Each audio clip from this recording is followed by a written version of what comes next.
Hey, we hope everyone's doing great out there. This is Jason Garcia with the Tmpl podcast.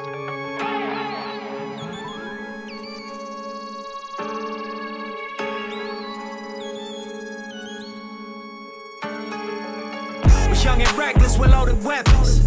It's code of ethics and self-destruction. When it's over, you left with nothing. This life ain't it, boy. Better check the subtext or the fine print. Okay, so we're going to be doing something a little bit different on the Trade More Play Less podcast today. We're going to be talking to, in this episode, we have 3 D1 baseball players, and then we're going to be bringing in 2 more. But usually on this podcast, we have coaches, we'll have program owners, mental coaches.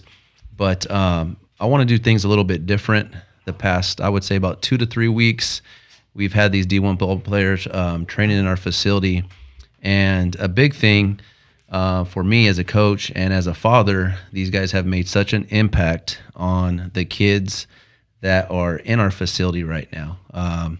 They might not know it, but the kids constantly are talking on the way home or to the facility, are the guys going to be there again? And the big thing that we talk about in our program is, everybody has a dream, but you got to understand, you got to see what that dream looks like. And our kids in our program right now they're getting the opportunity to see what that dream looks like by training with these D1 ball players. So we're going to go through, I'm going to have them come on and just introduce themselves, let us know where they play, and then we're going to get into some questions because I just feel if they're making such an impact on the kids that are training here, they're going to be able to make an impact on kids throughout the country. Okay, and I think it's going to be very important. So let's jump right into it, and we're just going to go through, and you guys introduce yourself. So we'll start with you, Chase. I'm Chase Sebi. I'm a 5th-year graduate student catcher, and I play at Ball State University in Indiana. I'm Aaron Simpson. I'm a senior outfielder at Ball State University. Justin Simpson, and this past 2 years I played at Golden West Junior College, and next spring I'll be playing with Central Michigan University, and I'm middle infielder. Boo.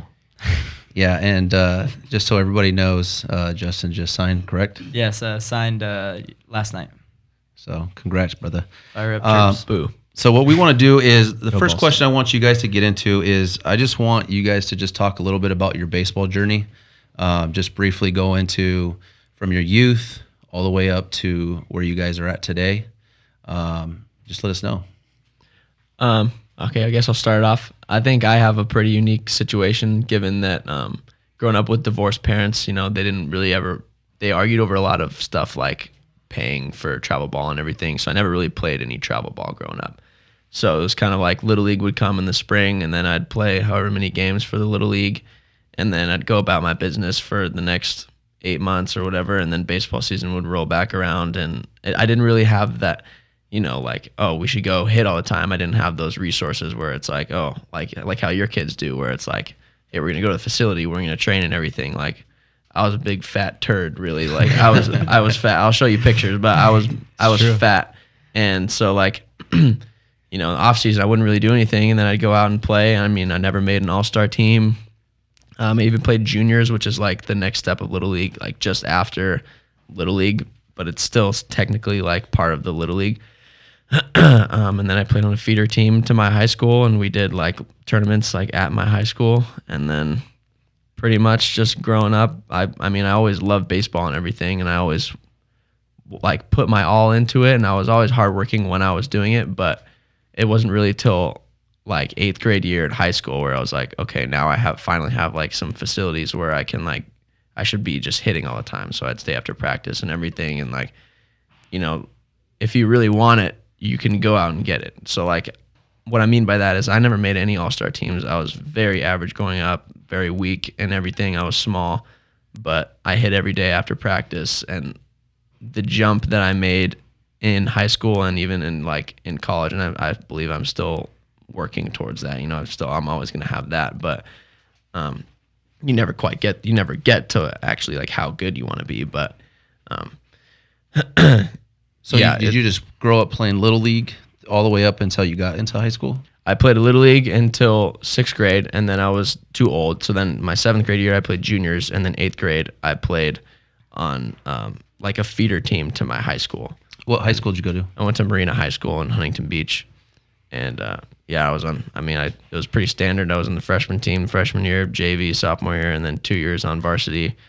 Couldn't hit a lick, but I could always catch okay. I was just always really small and like not skinny, but like just small and weak, and I didn't really grow into my body really until like honestly probably last 2 years. Cool. Aaron? My journey begins when I came out of the womb, basically. My dad had me swinging a bat. I don't know when, but he always talks about like I was swinging it a year or two old, whatever. I don't even know. But my uncle played for mainly the Dodgers and the Angels. So growing up, I'd always go to his games, and it was just kind of in the blood.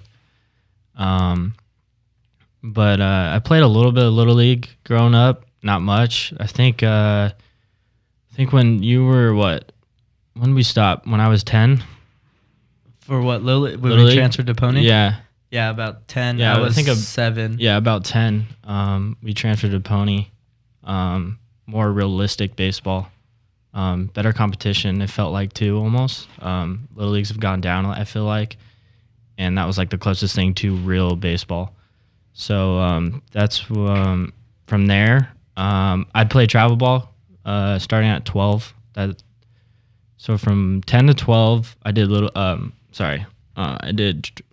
God, I'm butchering it.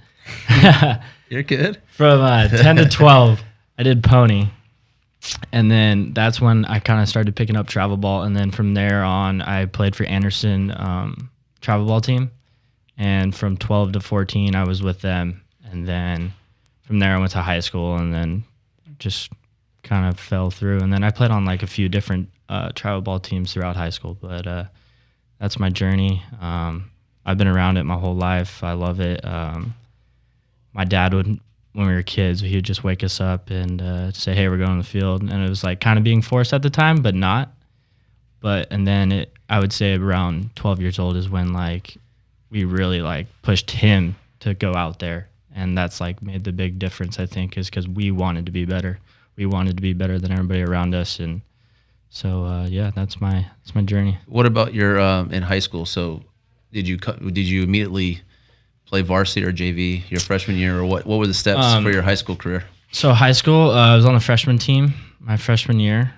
Did that. I got called up for the playoff game. We made the playoffs, and I got called up for that one game. I actually got an AB. Got a sack bunt down, so it was a pretty big time. But after that, so I played 3 sports going into my freshman year of high school. I played soccer, football, and baseball. And so my sophomore year, I told the soccer coach that I wanted to focus more on baseball because it kind of ran into it if I wanted to be on varsity. So I did that, and I just strictly played football, baseball. And from there, I was on the varsity team, started sophomore year, junior, and senior year. But I played all 3 different positions in the outfield, freshman, sophomore, and then junior and senior, I played center. So, yeah. Awesome, man. We'll get into that. One of the questions I want to talk about, playing multiple sports. What about you, big guy? Kind of same. Growing up young, hitting, playing with this guy. At first, the baseball really started when he was 5, I was 3. They didn't have enough guys on their T-ball team. So my dad would roll me out in shorts and a shirt, and I'd go out there looking like a bobblehead and just playing around. And like, there's pictures of me where it's like I'm swinging and the bat's too heavy and I'm hitting like half the tee. But like, I was out there. Some things never change. Just scrapping away. But I played with him to first start, and then like the next 2 or 3 years, I played with my own age group. And then when we switched to Pony, we switched together and we played together. So I was almost my whole life I was playing 2 years up, which was a huge advantage for me compared to like these 2 guys. Is like in high school and college, you're playing with guys older than you for the most part, and that's the advantage I was getting at a young age. So like when I was 7, I was playing with 9, 10-year-olds. When I was 8, I was playing like 10, 11-year-olds. Like I was always up. So I mean, I had to grow and adapt to everything. I was small. Like, I promoted from 8th grade at like under 5 foot.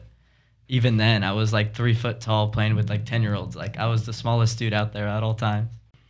So like I was always smaller than the guys. So I mean, there's different ways for me to like provide and to like to grow, I guess. And a big thing with me is I was a very emotional player. Like, I rode a lot of lows, but I was high, always like on the high, like energetic, like I put balls to the wall. Like, everything was out there. I was diving, I was doing anything. Like, I was out there having a great time. I mean, I was playing with my older brother, and it's a little bit of pressure when he's doing the things he's doing at his age and you're like younger, but it's like at the same time, it's that competition. Like, you're like, all right, he might be older and he's doing what he's doing, but it's like, just because I'm 2 years younger, I can do the same thing.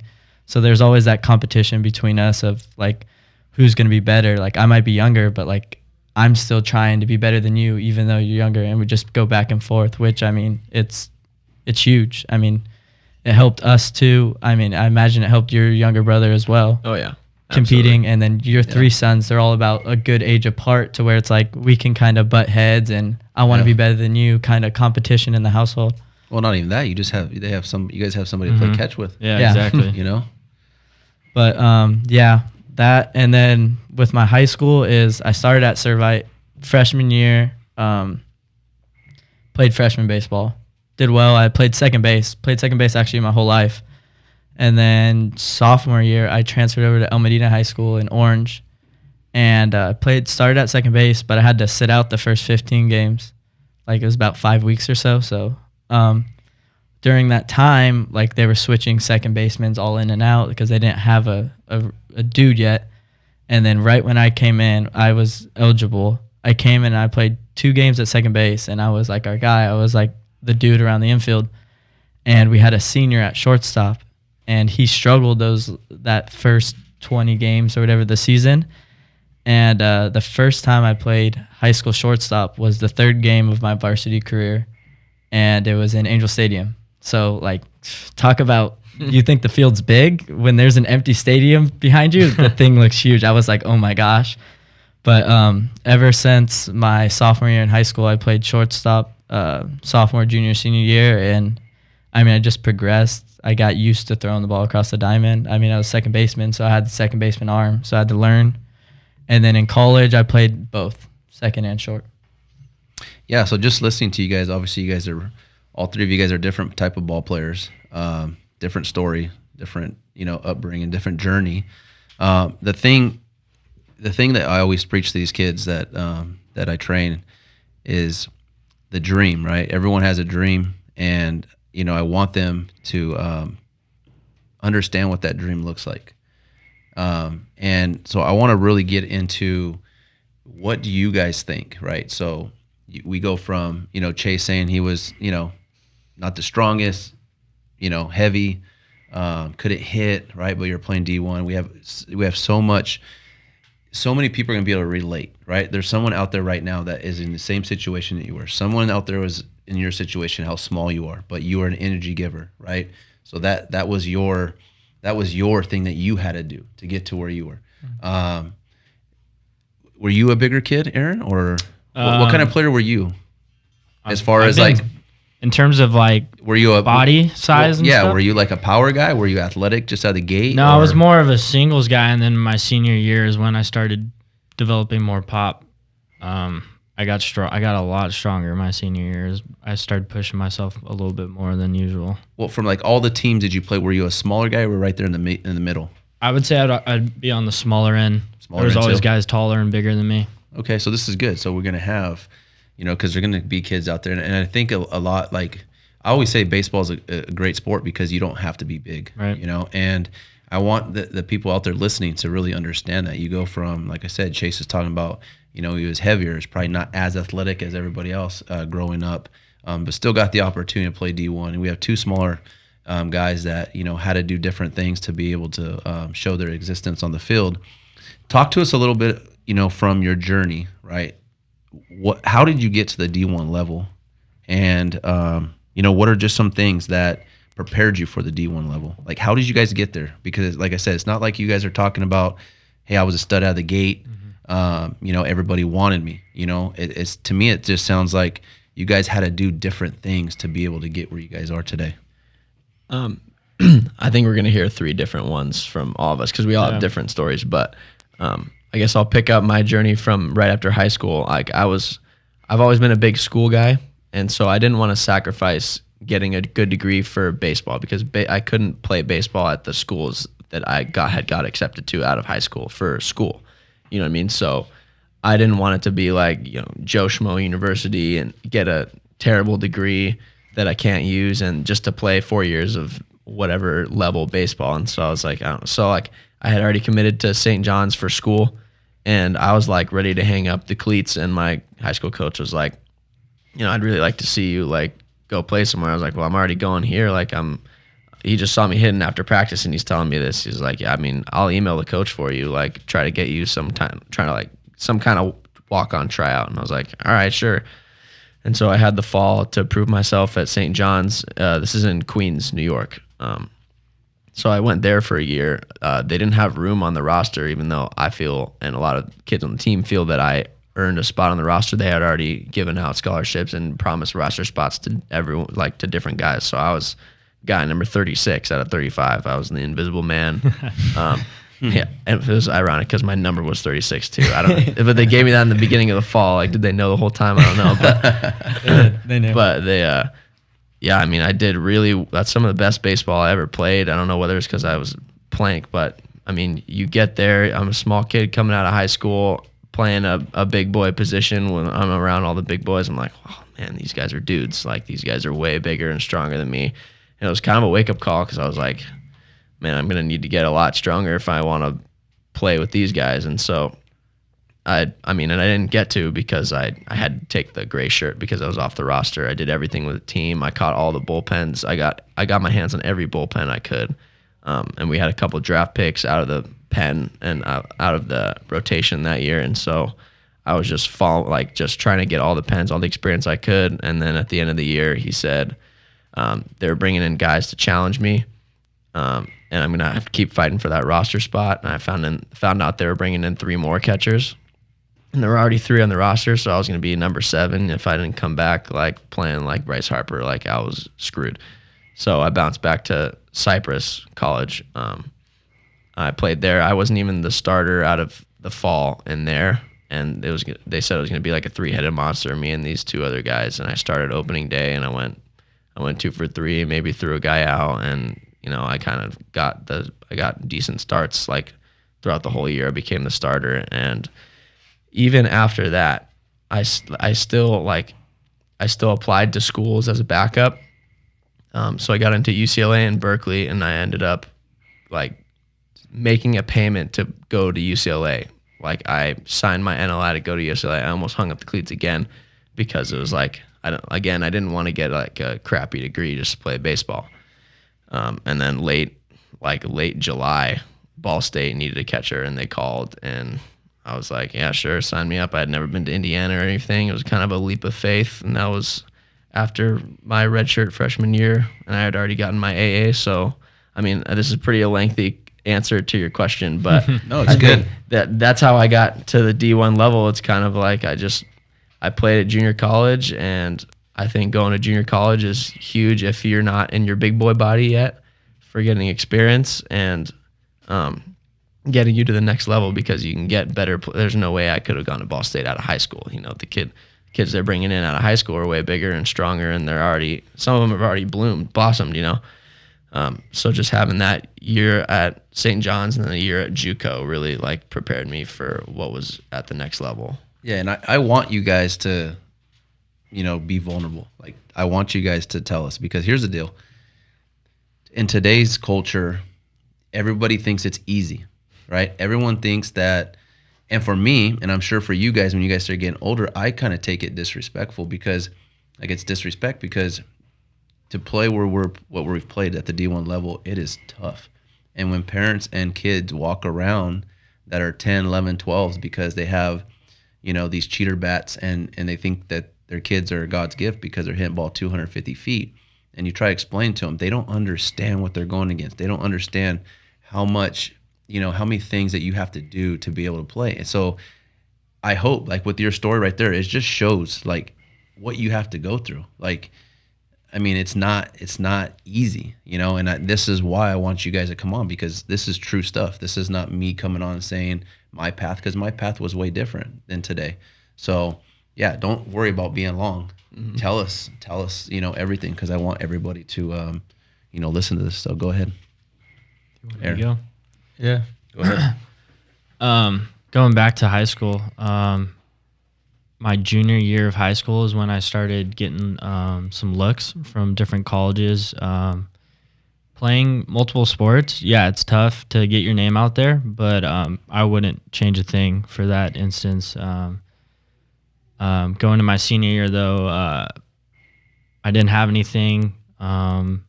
Actually, the schools that talked to me my junior year, I didn't even talk to them my senior year, to be honest.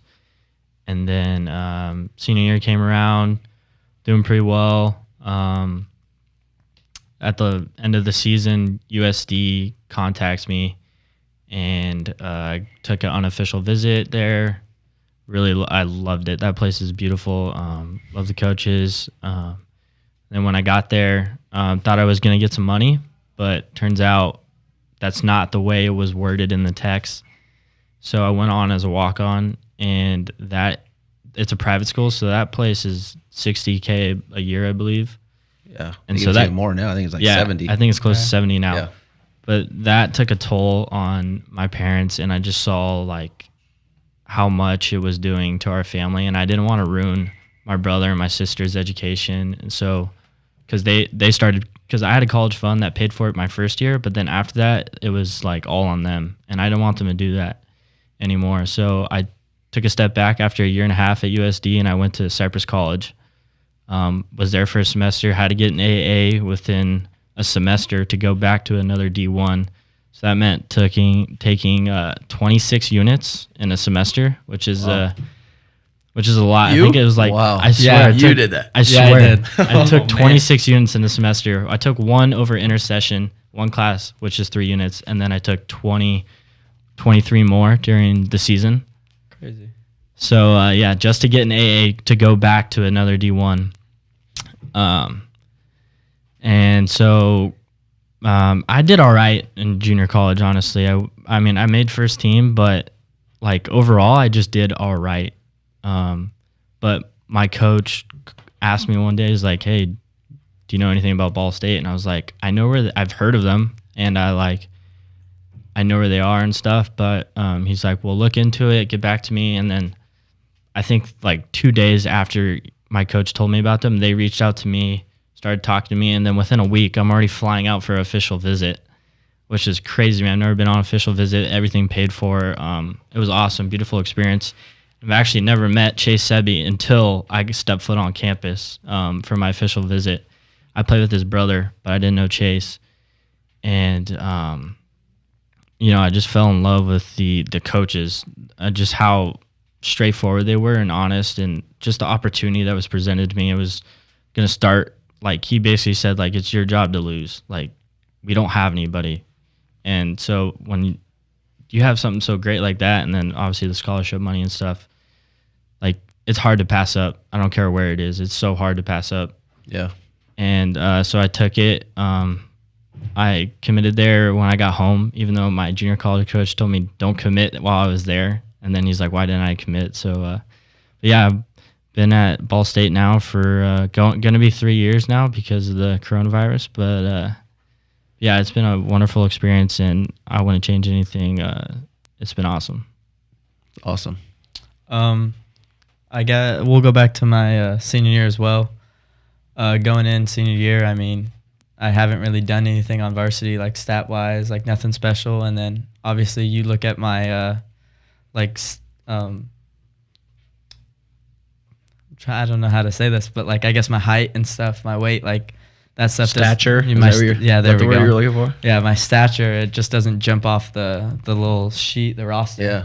So I mean, no love going in. Haven't really done anything. How tall and how much do you weigh? Just so people know. Right now. Yeah. Now, or your senior year. My senior year, I was probably I played football at 5'6", like 140, like all CIF, all county football player at 140, which was crazy. But probably by baseball season, I probably gained like 10 pounds. So I was about 5'6", maybe borderline 5'7", 150, and about right now maybe 160. Kind of just fluctuate between 150 and 60.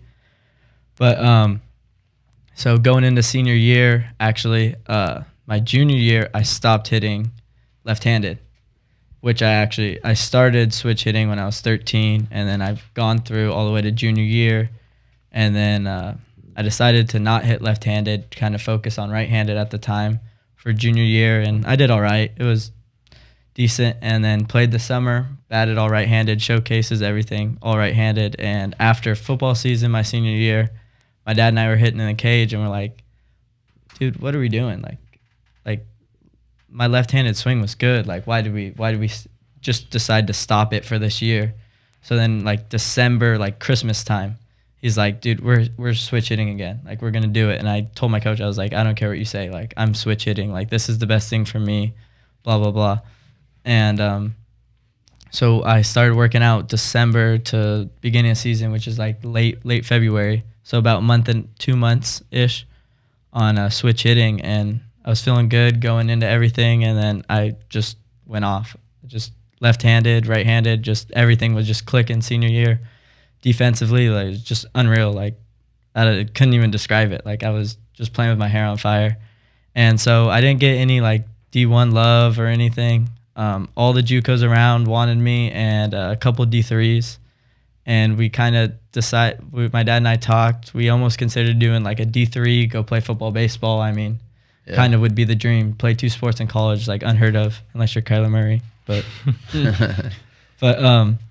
so I was thinking that, and I was like, nah. I was like, Dad, like that's lowering my expectations. My goal throughout my life, I want to play Division I baseball, and I wasn't gonna walk on somewhere because I saw like what my brother went through, and that it didn't work. And kind of the name of the game is if you're not on scholarship, I mean, it's tough to get a chance. Like Chase said, he went off, and it doesn't matter. Like, if we're not paying you, like, you're probably not getting your shot. So I was like, all right, JUCO, the OEC, JUCO around here is the best thing in the nation. So decided to go to Golden West, get away from him, kind of build my own name in a way. And had a pretty good fall, and ended up starting at second, and the returner from last year started at short. And I went from almost perfect my senior year, making one error, everything was clicking. I was insane. Like, people were like, crazy, you're crazy with the glove, to going in and making like 12 errors as a second baseman, which is a lot easier position, so to speak, to play. And I kind of like lost it. I was like, what's going on? Like, this isn't me. My whole life I've always been a defensive specialist, not as much of a hitter. But now it's like the roles reverse. Like, I'm hitting 300 back-to-back years now, and my fielding felt like it went. So it's kind of like a slap in the face. I was like, from 1 year, it felt like tides turned like that. And it was like a reality check. Like, college baseball is legit. I mean, everything can go well in high school, but even the thing you rely on most just can change like that. Even JUCO baseball, it's just that much of a difference than high school, and then even to D1, which I'm gonna find out next. But so then the next summer, I trained, just worked and tried to get back to where I was, and I was feeling good. Had a great fall, starting shortstop in end of January when our season started, and I mean, everything was going well, playing well, leading off every day, playing shortstop, like having great time. As a team, we were doing all right, but life was good, and then kind of everything clicked, and it was like, wow, like, this is how it is. Like, every day I'm getting a call from a D1 coach, like Pac-12, Big 12. Like, it was like, I'm like, what is this? Like, I went from my only offers in high school were D3 and like JUCO coaches talking to me, and now I got like these teams are in the top 10 in the nation right now for Division I baseball. Like, they want me. They're like talking to me like, we want to see you. Like, I heard you had a great fall. Like, keep keep doing you, and we'll come out to see you when we can. And I was just like, wow, like What this was the difference? So obviously, like you said, you went from D3 in high school, no offers, to a year to 2 years later, and now you're getting what's the what happened? Like why were you getting them a year and a half, 2 years later, and you weren't getting them the 2 years prior? Honestly, I mean, I was a little stronger, like just matured, but it had nothing to do with my play. If anything, my play was probably better my senior year than it was at the time, in a way. But I mean, it's JUCO baseball, and that's like for itself. If you play well in the OEC, you go. Like, look at these guys. He was there for a year. He was there for a semester. Like, they were there for 2 years, like I was. Like, and his brother was. His brother's at Oregon State because of it. Like, if you play well in the OEC, you get out. Oh yeah, And the JCs around here could beat Yeah. up on a lot of D1 schools. Exactly. And I don't think it had anything different with me as necessarily. It was just that opportunity to get in front of college coaches, and your numbers in the OEC and JUCO baseball mean a lot different than me hitting in the Crestview League. I can hit 1,000 in the Crestview League and hit 300 in the OEC, and tremendous difference. Like, the amount of respect that's put on to what you can do at that next level is what helps. And I mean, I couldn't say but thank my coaches too. They were giving me the opportunity to get looked at by these coaches, and that's what JUCO does that high school baseball I don't think really does. Like, Yeah, I was gonna say, like, I think it's kind of two things mainly. Like, it's a smaller pool to pull from, JUCO to high school. Like, if you think of how many high schools are within a 10-mile radius of here, it's probably over 10, maybe 15 high schools. And if you think of how many JUCOs, it's probably like 1 or 2. So if you're playing like junior college baseball, like, all D1 programs are looking for JUCO guys, well, for the most part, to fill spots immediately for return, like for seniors. Like, you have a huge senior class that's leaving. They want a bunch of JUCO guys to come in because they don't want to bring in a bunch of freshmen who have no college experience playing with the big boys. Like, they want to bring in JUCO guys who've already played against grown men. And then the second thing I think is like being able to play in your big boy body. So like, none of us had our big boy body when we were in high school. A lot of kids do. You know, you see guys like coming out of high school or throwing like 99. And it's like, okay, well, you're in your big boy body. Yeah, we can put more weight on you too, but like, you're pretty big already. Like, for all of us, it was kind of like we're playing in our boy bodies. We're not playing in our man bodies. And once you put on the weight and you start to look the part a little more, even if you don't look the part fully, it's better than looking the part, like being small and scrawny. Like, you get more bat speed, you get arm strength, you get stronger legs, you run faster, you jump higher. Like, you know what I mean? Yeah, it's funny because it's a process, and that's what we keep talking about. It's a process. Everyone's going to develop at different times. Everyone's going to bloom at different times. The thing that I want everyone to understand too is, everyone says D1. You know, these guys, I'm sure, you were in dreams when you guys got into high school, wasn't saying, hey, I want to go the JC route. I'm sure you guys had the dream of, playing Division I baseball. But what the point I wanted to make is, don't think that's a bad thing, because like we mentioned, the JC isn't right here in California. I mean, they could beat up on majority of the smaller D1 schools every single day. And I was a JC guy as well. I went to Long Beach City for 2 years. And the same thing, when I went to BYU, they recruited a lot out of JCs because they want guys that come in there and make an impact, right? So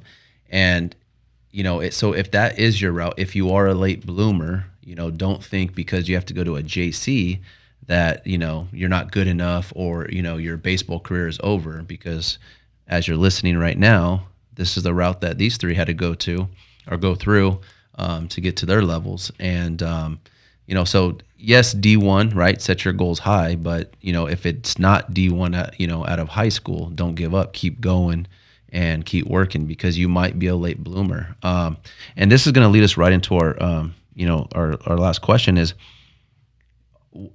if you guys could do it all over again, and knowing what you guys know now, knowing just everything, what would you guys do different? because that's huge for everyone to understand. Because right now, if I'm sitting at home and I'm listening to, whether it's Justin, oh man, he sounds like me right now, and I'm in high school. What can I learn from him? Right? He's going to tell me right now what he would do different. I'm going to do what he would do different. So maybe I don't have to go to a JC. You guys could do it all over again. How do you guys get yourself knowing your bodies, knowing where you're at? What would you do differently? Well, I think you touched on something that I'm at least very passionate about, is the JUCO route. Like, I think going to JUCO is, if you're not a highly touted prospect and you're not going, I mean, every D1 college is going to say, oh, you're going to have a chance at the starting spot. Like, I don't know how true that is in most cases, but I feel like if you're not a guy who's going in expecting to be there for 3 years realistically and getting drafted, and you're not on high money, I think the JUCO route is 100% the best deal, because you save money on classes. You're taking the same classes. You're playing against freshmen and sophomores, so you're not playing against, sometimes you get like the occasional like old dude who's like You. kind of. I mean, you next year. me next year as a super duper senior, but no, like you're competing with freshmen and sophomores and the JUCO grind, and you have no limits on your practices, and there's a billion guys out there you're competing against, and it's not as big of a jump to like straight to D1 out of high school. I just think that if I were to do it again, like I love my boys from St. John's, I love them, and that was huge in my development. But if I had to do it again, if I had to change something, it would probably just be to go straight to JUCO, because I know Aaron can say this too. I would have saved a lot more money. Mm-hmm. I would have saved a lot of money, and I would have gotten pretty much the same experience, like if not better. I would have set myself up better for my sophomore year. I mean, that's what I would have done. Yeah, I think JUCO is a great route. For a lot of guys who do go JUCO, the college coaches that come looking for you, they want you to make an immediate impact. Like, they expect you to start if you're coming from a JUCO, and that's the big difference from a freshman and a JUCO player. The freshmen, like, they're there to build. They're there for 3-4 years to build. But a JUCO player is going in right away on probably decent money too to play. And I think that's the biggest thing people miss, is like JUCO is a great route for anybody, especially like Chase said, like if you're not getting a lot of money out of high school, it's a great route. I think it's the best thing you could do if you want to be better. But for me, in terms of the experience, I wouldn't change who I met when I went to USD, because I think I became a better baseball player just being there a year and a half and like knowing my swing, which I wish I knew in high school more. Knew more about my swing and like the right steps it needs in order to be successful every day and have a consistent swing every day. I wish I knew that earlier, but I think if I could do it all over again, I would go JUCO because of the options you have. It's unreal. Like Justin, 5'6". This guy's 5'6". He's going to Division I. No way he's getting that out of high school. Like, there's no shot. No one is getting that. But you go JUCO, he had Arizona State on him. He had Texas Tech, not UCLA, sorry, Washington, Utah. Like, he had all these big names just for 2 years. And for me, for a semester, I only had one school. Not that I love Ball State, nothing against them, but like, your dream is to go bigger, to a Power 5 school, right? I think 2 years, and Chase and I could be at a Power 5 easily. I think that's the big difference that JUCO does for players. It's unreal how much attention they really get. And I think people need to hear that, because you don't need to go, like, if your aspirations are to go D1, go JUCO. And then if it doesn't work out, then go play D2, D3, NAI. Like, go live your life if that's what you want to do. Like, it'll be fine. But if you really want to play D1 and you have nothing out of high school, junior college is the way. It's the best thing. I think it's changed me. And just to see how, just to see the work ethic in junior college, because they don't necessarily know. I felt like the work ethic was a little down in junior college at times, and I felt like I kind of went down because being at the highest level D1 And then coming to junior college, I felt like the work ethic wasn't quite there. But then like once I turned it up, like I felt like everybody else like noticed it, and then like they started picking it up, and then all of a sudden like we started playing better and stuff. I felt like that was the biggest change. But I mean, some of these junior college, they work hard, some of them, but some of them just think it's like a relaxing break. But junior college is the way. I truly believe that. I think kind of what you said was like, you go to JUCO, you give yourself an opportunity to go better than you could out of high school. So like 100%. like a guy like me, I didn't talk to a single coach until my sophomore year until I tried to walk on somewhere, but like no one recruited me until my sophomore year of JUCO, of college. Same with my brother. My brother's at Oregon State right now. He got no offers out of high school. He probably could have like had his coach hit up some NAIs and some D3s and stuff. But like you go to JUCO, you give yourself the opportunity to train and get better and get bigger and stronger, and you give yourself that opportunity. Then if D3s are calling, then you can go, and there's nothing wrong with that. Like I know a lot of good players who play D3, NAIA, D2 ball, especially around here. But I think giving yourself the ultimate opportunity through JUCO to go to D1, if that's truly what you want to do, if you can't get the opportunity out of high school, I think not settling, going to JUCO, and then if it doesn't work out, then you can still go to D2 or D3, and you still gain that experience. I think that's the best. I think that's just another added bonus of going to JUCO. Yeah, a lot of people don't understand. Like I said, I was a JUCO player, but a lot of people don't understand. Like, it's not just the baseball side too. I mean, there's so much. Like when you had your parents to doing everything from you, like doing all your laundry, shopping for you.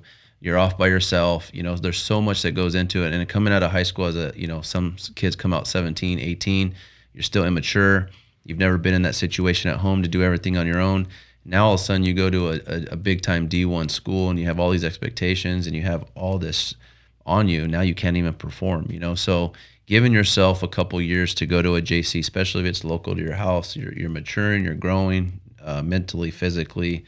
It just sets you up to one, right? They know that, the coaches know that you're going to come in and be able to make an impact because you already have a system in place from the JC level. You're already taking college. There's already at a high school, you can't really expect that right away. That's like what you're talking about. It is a build, right? When I played, it's a little bit different now, but you were expected. You had to be a dude to come in and play as a freshman at a D1 school. Like you already knew going in there, they would tell you like 98% you're going to redshirt, but you're going to learn our system, right? You're going to back up. You're going to learn our plays. We expect you maybe your sophomore, junior year to start making an impact here, So it's just not the baseball side. It's just you got to look at where you are personally in the mirror. Am I mature enough to go to a D1, right? Do I have, all the life skills, everything that I need to know once I go there on my own to be able to manage everything, the baseball, the school, right? The outside stuff. So, like I said, I think everyone just D1, but look into everything before you make your decision. Yeah. And then just to build a little bit off the JUCO is, last year our Golden West, we finished like 5th in the OEC, and pretty much that whole team almost returned this year offensively. Like the starting 9, other than our pitching staff, pretty much returned. And they're all, I think 8 of our 9 dudes are D1 guys. 1's a D2 guy. Like our DH, he didn't play a game in the field last year. His past 2 years, and he's almost on like a full ride to San Jose State. Like you get looks, like it's unreal. And like he was saying, like my dream school was ASU my whole life, and they're wanting me. Like the game they even came to, I was 1 for 5 with like 2 Ks, and my only hit was a little ball off the end of the bat that dribbled down the first baseline for a hit. And then I fielded 2 ground balls, like not just routine stuff. I did not prove that I was the greatest player in the world. I didn't do anything, but just how I guess I play the game and just my attitude and everything is what they saw. And they're like, we like what we see. It doesn't matter what you do in front of a college coach, especially if you have numbers behind it. It's just they want to know how you are as a person. If you're a grinder and have a good attitude and you play hard, that's the biggest thing. And honestly, the thing I would change the most is not much other than hit the weight room a little harder. Like early in my years, my freshman, sophomore year before I transferred, I got hurt my sophomore year and I didn't go to the weight room. I was always in the training room with back problems. So I didn't go to the weight room. So I took almost a year off of lifting, and I think it destroyed me because I noticed that jump from like a sophomore to junior year that people have. I didn't get that till my senior year in the weight room. So, I mean, the weights is everything. I mean, it changes things. Guys like to see the ball fly nowadays. Coaches want to see you drive balls in the gap. And in high school, I mean, a small guy, you don't expect that out of me. But you got guys like Jose Altuve and Dustin Pedroia who are hitting 25, 30 bombs a year at 5'6". So that was a thing I had to learn too in JUCO, is how to hit the ball in gaps, drive the ball. And that would have been something I would have wanted to start earlier and learn about, is like Aaron was saying, like learning about a swing. But the main thing is switch hitting. Like I started late, 13, and I still was able to do this. Now, what if I was swinging a bat left-handed when I was 2 years old? Like I swing right-handed. Like what could have been? Like how could I have grown even more? But yeah, switch hitting changed my life. Honestly, I don't think I'd be here if I wasn't a left-handed hitter. Real quick, just in a few words, advice you would give to the younger generation. Well, Does it have to be if few? we- Because I don't have a few. Well, You want me to go? Just I'll go if first. if I had to drive to beat a dead horse, it'd be go to JUCO. But yeah, I mean, don't burn yourself out when you're a kid. Like, have fun. Like, you're just a kid. If you mess up during a game, like, it's baseball. Learn to deal with failure at a young age. You know, you strike out, you put your helmet down, you grab your glove, you don't take it out to the field with you. Work. I mean, pretty much bunch of cliche stuff. Work hard. I mean, I recommend going to JUCO, but that's just me. Obviously, I'm with Chase on that. I mean, I'm a JUCO guy. JUCO Bandits. Move the mic. Oh, sorry. JUCO Bandits. I mean, that's where it's at. You meet a lot of good guys there. But I'd say hit the weight room and just grind. Like, learn about yourself. Like, everything can go well, and then it could change just like that. So just don't ever take your foot off the gas and keep working hard. As an infielder, work on your feet. It means a lot. That was the first thing that went my freshman year. I noticed that, and then everything changed. So definitely work on your feet as an infielder. Some advice I'd give is don't specialize in a sport. I think that helped me tremendously in both my sports, football and baseball, because it gave me, so when I'd play football, like it gave me rest from my arm for baseball. And like, I think taking a step back at a young age is good for you, honestly, to just take a step back and rest those, because you're working different muscles for that specific sport. And so I think, honestly, that helped me just become a better baseball player and just learn more about myself, honestly. That's something I would say for advice. Also, the weight room is so special. Like, that does wonders to you. You need to be in there at least 5 times, I would say. You don't need to, and don't think you need to start young. I started going into my 8th grade year, going into my freshman year. I started going in the weight room and actually like lifting heavy stuff. But like, I didn't notice the jump until going into my junior year is when I started pushing myself a little bit more.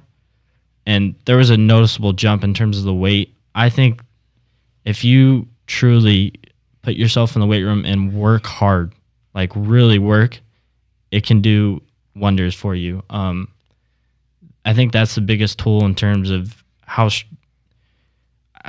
I don't even know, like, the weight room does so much, I think, for an athlete. And then lastly, you're able to see your true potential. right. I mean, you're going to see everything on the field when you get strong, when you strengthen your body. Yeah, it And then helps. you got people who are saying you don't need to be strong to be a baseball player. You shouldn't lift upper body and stuff. Yeah. You pull up Aroldis Chapman's Instagram, and I'll tell you a man who lifts upper body and does lifts that you're not supposed to do as a pitcher. Right. And he's the biggest human ever, and he's the hardest thrower ever. So, I got a question, Aaron. So like you don't like you're kind of a scrawny like looking type of guy. Call his face. shots. But like yeah, he's a thinner dude. Like you look at him in person, you're like he's just an average guy. What do you squat? I think I maxed out at 455 this year. What do you weigh? At the time, I weighed 180 pounds, but I'm probably 175. Like I don't know. I think that just proves a lot. Just like you're probably one of the strongest guys on your team, right? Sebi's. You're pretty. No. No. All right. He's talking about me. Yeah, I am strong. No, I'm a broken down catcher. Okay, but like I've just watching like they did hype videos of them in the weight room, and my brother, like he said, he can't gain weight. Like I'll see him, he'll eat as much as possible, and he'll probably lose weight, honestly. And I see these hype videos of them in the weight room at the end of the year, and I'm like, where is Aaron? Like he's not in it. And then the last guy up is him, and I was like, why is he the last guy up? Of course, he's pushing like the heaviest weight on the team, and like he said, he hit the weight room hard. And one thing, I mean, I hit the weight room hard, but I wish I hit it even harder at a younger age and got going. Like he said, it means everything. And if you saw him today, you don't look at him like, wow, that guy squats 400 pounds. Like he doesn't look like a absolute tank. You'd think probably Chase is the strongest guy in this room right now. Not true. Yeah. But I mean, this guy over here, I don't know, he gets after it, and it's just fun to work out with him. Yeah. My advice, everyone listening to this is, from people that listen to this podcast, you guys know that I don't bring on just anyone. And, for me, my advice would be for you guys to be able to be like these three. And I'm just going to go into it a little bit because I'm a coach and a father. And these guys, like I said, they go about their business the right way. Even though, since day one, they've came into our facility, they respected the place. Like I said, we have kids that are working out here, and, the generation today, you get a lot of guys that play D1 or they're pro, and they come in here and they act like, that their stuff doesn't stink. And, from day one, these guys didn't act like that. For me, I immediately know that they have a good upbringing. Whether single parent, double parent, they were raised right with the right principles. And, so it's something like we always preach. It's more than baseball, and I know Chase mentioned it in the beginning of this podcast is, he wasn't going to sell himself short to go play baseball and sacrifice his education. Sounds like he has good grades and stuff like that.